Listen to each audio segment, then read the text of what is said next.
اعوذ باللہ من الشیطان الرجیم پناہ مانگتا ہوں میں اللہ کی شیطان مردود سے۔ بسم اللہ الرحمن الرحیم شروع اللہ کا نام لے کر جو بڑا مہربان نہایت رحم والا ہے۔ اعوذ باللہ من الشیطان الرجیم بسم اللہ الرحمن الرحیم وقضینا الی بنی اسرائیل فی الكتاب لتفسدن فی الارض مرتین ولتعلن علوا کبیرا فإذا جاء وعد أولاهما بعثنا عليكم عبادا لنا أولي بأس شديد فجاسوا خلال الديار وكان وعدا مفعولا ثم رددنا لكم الكرة عليهم وأمددناكم بأموال وبنين وجعلناكم أكثر نفيرا وقضينا اور ہم نے فیصلہ بھیجا الى بنی اسرائیل کی طرف فی الکتاب کتاب کے ذریعے سے لتفسدن فی الارض کہ البتہ تم ضرور فساد مچاؤ گے فی الارض زمین میں مرتین دو مرتبہ ولتعلن علوا کبیرا اور البتہ تم سرکشی کرو گے ضرور بڑی سرکشی فإذا جاء وعد اولاہما پھر جب آ گیا وعدہ ان کا پہلا بعثنا علیکم ہم نے بھیجا مسلط کیا تم پر عباد لنا اپنے بندوں کو اولی باس شدید جو سخت لڑائی والے جنگجو تھے فجاسو خلال الدیار پس وہ گھس گئے گھروں کے درمیان وَكَانَ وَعْدًا مَفْعُولًا اور تھا یہ وعدہ طے شدہ ثُمَّ رَدَدْنَا پھر ہم نے لوٹائی لَكُمُ الْكَرَّةَ تمہاری باری علیہم ان پر وَأَمْدَدْنَاكُمْ بِأَمْوَالٍ وَبَنِينَ اور ہم نے تمہاری مدد کی مالوں اور اولادوں کے ذریعے وَجَعَلْنَاكُمْ أَكْثَرَ نَفِيرًا اور ہم نے کیا تمہیں زیادہ تعداد میں۔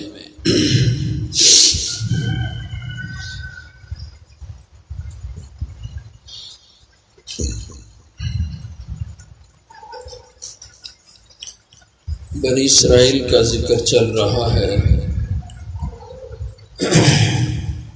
تو سورت کا نام بھی چونکہ بنی اسرائیل ہے اس لیے اس میں کافی تذکرہ بنی اسرائیل کا ملے گا۔ اللہ تعالیٰ نے اس قوم پہ بڑے انعامات کیے تھے اور قرآن کریم کا مطالعہ کریں تو یوں لگتا ہے کہ اللہ کی مخلوق میں یہ اللہ کو بڑی لاڈلی یہ برادری تھی، یہ خاندان تھا بنی اسرائیل کا، اور اس کی وجہ بھی یہی کہ چونکہ یہ انبیاء علیہ السلام کی نسل تھی،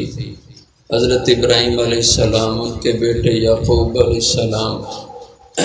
اور ان سے آگے پھر یہ نسل چلی، اور حضرات انبیاء علیہ السلام میں بڑی تعداد کم و بیش 4000 پیغمبر اس خاندان میں آئے، اور یہ کوئی معمولی فخر نہیں ہے کہ ایک قوم اور ایک برادری میں 4000 اللہ کے نبی اور پیغمبر آئے، اور بڑے بڑے جلیل القدر پیغمبر، حضرت موسیٰ علیہ السلام جیسی ہستیاں، حضرت سلیمان، داود، حضرت عیسیٰ علیہ السلام جیسی، حضرت زکریا علیہ السلام، اور پھر آسمانی 4 کتابیں جو بڑی ہیں، ان میں 3 بڑی آسمانی کتابیں توراۃ، انجیل، زبور، یہ بھی اسی خاندان بنی اسرائیل میں اللہ نے نازل فرمائے، تو بڑے اعزازات تھے اس قوم کے پاس، اور اللہ نے بھی ان کے بڑے لاڈ ان کو دیے۔ حضرت موسیٰ علیہ السلام جب ان کو لے کے فرعون سے غلامی سے نکالا ان کو، تو میدان طی میں اترے، اور یہاں ان کے لیے مشکل تھی، اور اس مقام پہ ان کو ٹھہرایا گیا، نہ پانی کا انتظام، نہ کھانے کا انتظام، نہ سائے کا انتظام، تو اللہ تعالیٰ نے اس قوم پہ اپنی نعمتوں کی بارش کر دی۔ کھانے کے لیے دنیا میں انوکھا اللہ نے انتظام کیا، آسمان سے پکے ہوئے کھانے ان پہ اللہ تعالیٰ روزانہ اتارتے تھے، بٹیر اور اس طرح کی سویٹ، طرح طرح کی نعمتیں، ہر روز تازہ اور فریش کھانے آسمان سے ان کے لیے بھیجا جاتا۔ اور رات کو روشنی کی ضرورت ہوتی تو میدان میں اللہ تعالیٰ کا نور کا روشنی کا مینارہ کھڑا کر دیتے، جیسے ہمارے ہاں یہ راڈ والی ٹیوب لائٹ ہوتی ہے، اس طرح ایک لمبا سا راڈ میدان میں ہوتا اور پورے علاقے کو جہاں یہ ٹھہرے تھے روشن کر دیتا۔ دن کو سورج جب نکلتا تو سائے کی ضرورت ہوتی تو اللہ تعالیٰ بادلوں کو سائبان کی طرح ان کے سروں کے اوپر لا کے کھڑا کر دیتے اور سورج کی دھوپ اور تپش ان کو پریشان نہیں کرتی تھی۔ اور پانی کی ضرورت پڑی تو حضرت موسیٰ علیہ السلام سے اللہ نے فرمایا اَنِضْرِبْ بِعَصَاكَ الْحَجَرَ، کہ ایک چٹان تھی، فرمایا اس پہ اپنا عصا مارو، تو اس سے عصا مارنے سے 12 چشمے پھوٹ گئے، اور یہ 12 برادریاں تھیں اس خاندان کی، اور 12 کے لیے الگ الگ ٹوٹیاں اللہ نے لگا دی، الگ الگ چشمے جاری کر دیے کہ یہ یہودا کی اولاد، یہ بنیامین کی اولاد، یہ یوسف کی اولاد، فلاں فلاں، جو حضرت یعقوب علیہ السلام کے 12 بیٹے تھے، اور 12 کی جو نسل تھی ان کے لیے الگ الگ انتظام۔ اور بھی بہت سی نعمتیں کہ لباس کا اللہ نے ان کے لیے انتظام کیا۔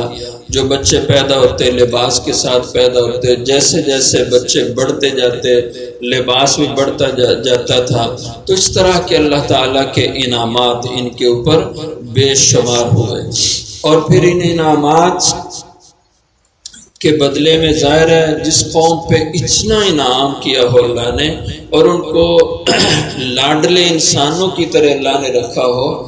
تو اس کا تو بہت بڑی ذمہ داری ہوتی ہے۔ ظاہر اللہ سے کتنا قرب کا تعلق اس قوم کا ہوگا، لیکن کیا کیا؟ اللہ کی نافرمانی پہ اتر آئے۔ حضرت موسیٰ علیہ السلام نے فرمایا یہ قوم ہے اللہ کی دشمن، اس سے تم نے جہاد کرنا ہے۔ تو انہوں نے کہا اذهب انت وربك فقاتلا اننا هاهنا قاعدون۔ اتنی بے ادب اور گستاخ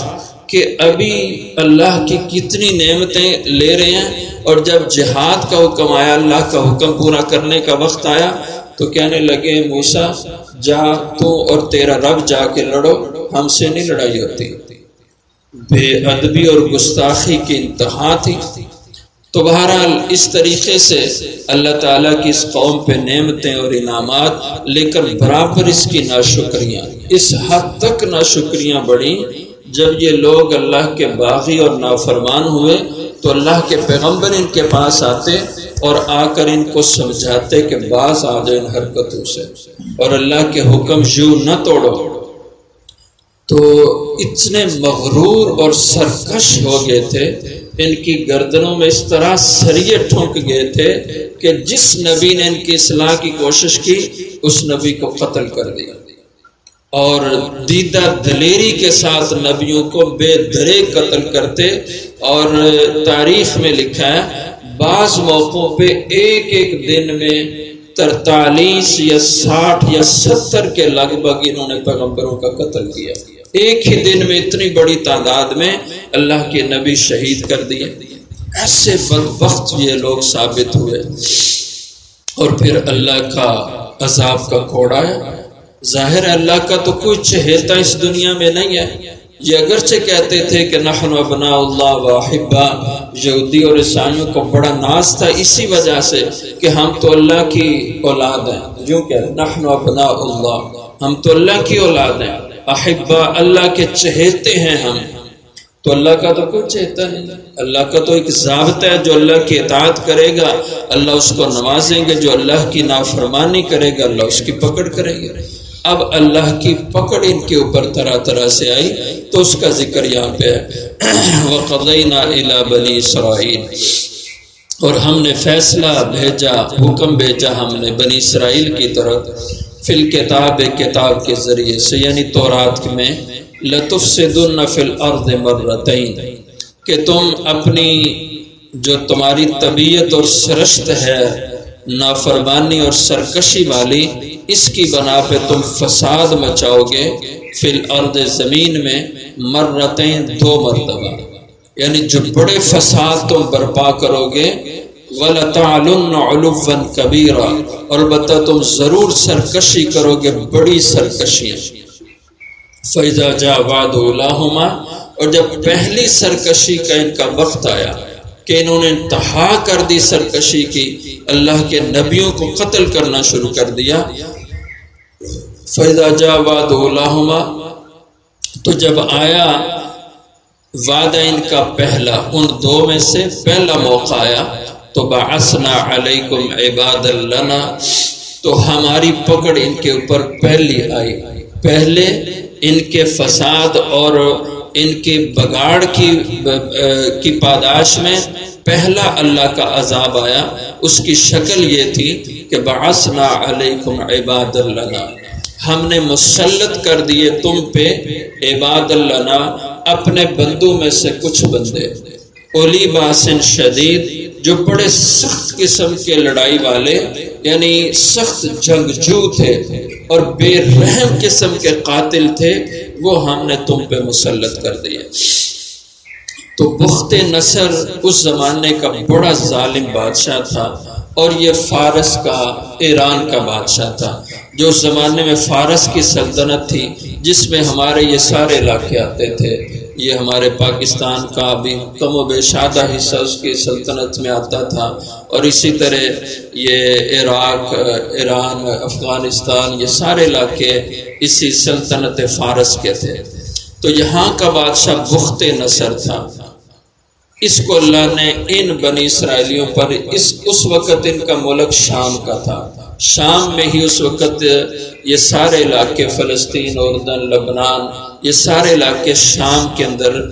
شمار ہوتے تھے۔ تو شام پہ اللہ نے اس بخت نصر کو مسلط کیا، اور یہ یہاں سے فارس سے، ایران سے فوجیں لے کے گیا، اور اس نے شام پہ چڑھائی کی، اور ان کو اتنا مارا پیٹا اور اتنا ان کو قتل کیا کہ لکھا ہے کہ بیت المقدس شہر کے اندر اس قدر خون اس نے ان بنی اسرائیلیوں کا بہایا کہ ان کے گھوڑوں کے گھٹنوں تک بیت المقدس کی گلیوں کے اندر خون بہہ رہا تھا۔ اس قدر انسانوں کا قتل عام اس بخت نصر نے کیا، اور یہ کیا اللہ نے اس کو بیان کیا، بَعَثْنَا عَلَيْكُمْ عِبَادًا لَنَا، اپنے بندوں میں سے ایک بندے کو ہم نے ان پہ مسلط کر دیا۔ حضرت امیر شریعت رحم اللہ نے ایک موقع پر اس آیت کی تشریح میں اپنے ایک انداز میں اس کا معنی کیا کہ بَعَثْنَا عَلَيْكُمْ عِبَادًا لَنَا اولی باس شدید، کہ ہم نے اپنا ایک کمی ان کے اوپر مسلط کر دیا۔ اور فرمانے لگے ایسا ہوتا ہے کہ جب بادشاہ کے دربار میں اس کے گھر میں سے کوئی بیٹوں میں سے یا وزیروں میں سے یا اس کے درباریوں میں کوئی اگر بادشاہ کے خلاف کوئی بڑی کوئی حرکت کرتا ہے، کوئی سازش کرتا ہے یا کوئی ایسی نافرمانی کرتا ہے، تو پھر بادشاہ اپنے نوکروں چاکروں کو کہتا ہے اس کو پکڑو اور لٹاؤ اور اس کو جو ہے نا وہ جوتے لگاؤ۔ تو بادشاہ اپنے کمیوں کے ہاتھوں ان کی پٹائی کرتا ہے، اگرچہ وہ اس کا بھائی یا بیٹا ہی کیوں نہ ہو، لیکن جب اس کی نافرمانی کرے تو اپنے نوکروں چاکروں کے ہاتھوں، کمیوں کے ہاتھوں اس کی پٹائی کرواتا ہے۔ تو یہ چونکہ اللہ کے بڑے قریبی لوگ تھے، اللہ کے اتنے انعامات تھے، جب انہوں نے اللہ کی نافرمانی کی، اللہ کے مقابلے میں کھڑے ہوئے، تو اللہ نے اپنا ایک کمی بخت نصر ان کے اوپر مسلط کر دیا اور اس نے ان کی خوب پٹائی کی۔ اولی باسن شدید، سخت قسم کی لڑائی والا اور جنگجو تھا وہ۔ یہ تاریخ ہے،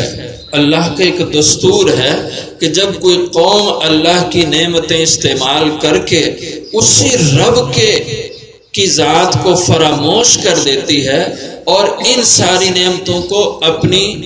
مہارت سمجھنے لگ جاتی ہے، اپنا حق سمجھنے لگ جاتی ہے اور اللہ کی ذات کو بالکل بیچ سے نکال دیتی ہے، تو پھر اللہ کسی نہ کسی ذریعے سے ان پر عذاب کا کوڑا مسلط کر دیتے ہیں۔ کئی شکلیں ہوتی ہیں۔ اور جیسے احادیث میں اس کا ذکر آتا ہے تو ظالم بادشاہوں کا تسلط یہ بھی اللہ کا عذاب ہوتا ہے قوموں پہ، کہ وقت کے کمینے اور گھٹیا قسم کے لوگ وہ بادشاہ اور حکمران بن جائیں، یہ اللہ کا عذاب ہوتا ہے۔ تو ہم جن ادوار سے گزر رہے ہیں آج ہم انہی طرح کے حالات کے اندر مبتلا ہیں کہ کون سی نافرمانی ہے لوگوں نے جو اللہ کی نہیں کی، اور اللہ کے کون سے انعامات ہیں جو ان انسانوں پہ نہیں ہوئے، جو ہم مسلمانوں پہ نہیں ہوئے۔ اس وقت کی مسلمان قوم یہ بنی اسرائیل تھے، اور یہ جو بخت نصر تھے یہ مشرک اور کافر تھے، یہ تو آگ کی پرستش کرنے والی قوم تھی، لیکن یہ بنی اسرائیل تو اللہ کے گھر کے لوگ تھے، اپنے اللہ کے فرما بردار مسلمان تھے، لیکن اللہ کے باغی جب مسلمان ہوئے تو اللہ نے کافر اور مشرک کو اس پہ مسلط کر دیا، بے رحم قسم کے حاکم کو ان پہ مسلط کر دیا۔ تو آج بھی یہی حالت ہے، مسلمان جب اللہ کا نافرمان ہوا، اللہ کے مقابلے میں سینہ تان کے کھڑا ہوا، تو اللہ کے عذاب کے کوڑے اس پہ برس رہے ہیں، کبھی برے حکمرانوں کی شکل میں، اور کبھی کس شکل میں، اور کبھی کس صورت میں اللہ کے عذاب آ رہے ہیں۔ فجاسوا خلال الدیار، یہ ظالم ان کے گھروں میں گھس گئے اور گھروں میں عورتوں کو بے عزت کیا، بچوں اور بڑوں کا قتل عام کیا۔ وَكَانَ وَعْدًا مَفْعُولًا، اور یہ اللہ کا وعدہ تھا جو طے شدہ تھا کہ اگر تم میرے انعامات کے بعد میری ناشکری اور سرکشی کرو گے تو تمہیں سزا دوں گا، یہ اللہ نے پہلے سے طے کیا تھا۔ ثُمَّ رَدَدْنَا لَكُمُ الْكَرَّةَ عَلَيْهِمْ، پھر وقت آیا، یہ اللہ کے نبی آئے، نبیوں نے آ کے سمجھایا کہ بھئی تم پہ یہ عذاب آیا تھا، اللہ کی نافرمانی کے نتیجے میں اللہ کی پکڑ آئی تھی، یہ بخت نصر کی شکل میں۔ تو اس کو حالات کی غلطی نہ سمجھنا کہ ہم جو ہے نا وہ جنگ سے بے خبر ہو گئے تھے، ہمیں جنگ نہیں آتی تھی اس لیے بخت نصر سے مار کھا گئے، یہ نہ، یہ اللہ کا عذاب تھا۔ جیسے آج ہم پہ کرونے کا عذاب اللہ نے مسلط کر دیا، نہ بھی ہو تو ایک خوف تو ہے اس بیماری کا، ایک خوف کا عذاب اللہ نے مسلط کر دیا۔ خوف یہ بھی مستقل ایک عذاب ہوتا ہے، اور یہ ہم سمجھ رہے ہیں کہ فلاں کی وجہ سے، فلاں کی وجہ سے، فلاں کی وجہ سے ہو رہا ہے، اور اگر کسی نے یہ کہا کہ اللہ کا عذاب ہے تو ہمارے لوگ سیخ پا ہو جاتے ہیں، کہتے ہیں وہ جی مسلمان پہ بھی اللہ کا عذاب ہوتا ہے، مسلمان پہ بھی خدا کا عذاب آ سکتا ہے۔ تو یہ اللہ کے عذاب کی شکلیں ہوتی ہیں۔ تو پیغمبر آئے، انہوں نے سمجھایا کہ یہ اللہ کا عذاب تھا، اس لیے توبہ استغفار کرو۔ اب یہ توبہ استغفار کرنے لگے، آہوزاری کرنے لگے، اور نبیوں کی تعلیمات پہ پھر عمل پیرا ہو گئے، پھر صحیح ٹریک پہ آگے، راستے سیدھے پہ آگے۔ اب اللہ نے پھر ان کے حالات کو بدلا۔ اللہ کا ایک اپنا ضابطہ اور دستور ہے، ثم رددنا لکم الکرۃ علیہم، پھر ہم نے پلٹائی تمہاری باری، علیہم ان کے اوپر، وامددناکم باموال وبنین، اور ہم نے تمہاری مدد کی مالوں کے ذریعے سے، بڑی دولت دی، وبنین اور بیٹوں کے ذریعے سے، کہ افرادی قوت اللہ نے تمہیں دی، وَجَعَلْنَاكُمْ أَكْثَرَ نَفِيرًا، اور ہم نے کر دیا تمہیں اکثر نفیرا، زیادہ، نفیر نفر کی جمع تعداد میں، تمہیں زیادہ کر دیا۔ اور پھر یہی بنی اسرائیل جب صحیح راستے پہ آگے توبہ استغفار کی تو اب اللہ نے انہی کو پھر اسی بخت نصر پہ غالب کر دیا، وہ پھر ان کے ہاتھوں سے پیٹے۔